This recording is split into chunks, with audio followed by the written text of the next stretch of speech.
More than a dozen Democrats joined with Republicans in the Senate yesterday voting to end the National COVID Emergency Declaration. That declaration, adopted in 2020, gives the Biden administration more tools and flexibility to fight the virus. That Senate resolution now goes to the House, but its fate there remains unclear. The White House has said that President Biden would veto the legislation. Adrienne, maybe it's just me.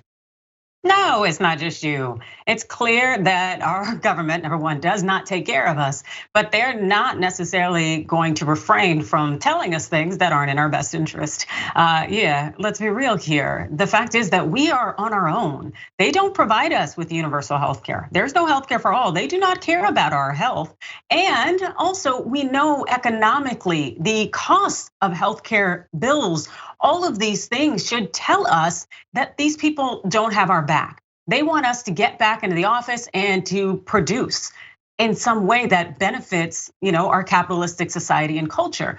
So to sacrifice my potential health and to take any kind of instruction from the government would just seem to be foolish. So it's on me to go ahead and spend the $1 or $2, have a mask, wear a mask, and also use proper precautions. Just like if you can or don't want to have a baby, you'd wear a condom. So if you don't want COVID, reduce your chances and wear a mask.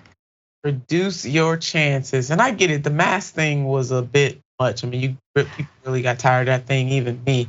I get it, but get your boosters and stuff, stay about 6 feet away from people. Like, we're just a little more casual than we were at the height of this thing. And we just gotta reel it back in. So we understand, but we're just asking you to do what you can. And Adrienne, you're right, the government, they don't care, because if they cared, this hegemonic nation would have universal health care, especially in this moment. I mean, never let a good crisis go to waste.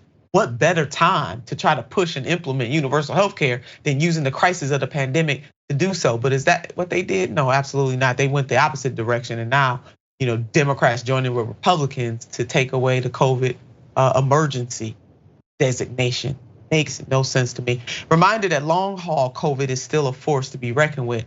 Long COVID may be the next public health disaster, with a $3.7 trillion economic impact rivaling the Great Recession. Up to 30% of Americans who get COVID-19 develop long haul symptoms, affecting as many as 23 million Americans, according to the US Department of Health and Human Services. As for the economic impact, higher medical spending accounts for 528 billion of the total, but lost earnings and reduced quality of life are other sinister trickle-down effects, which respectively cost Americans $997 billion, $2 trillion. So all of these things are connected. Understand. So do what you can. Get the mask. I get it, because I've been slipping on my mask a little bit myself.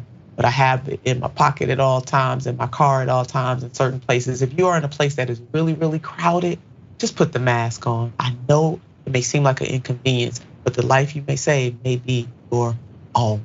All right, so let's do that. Let's do it.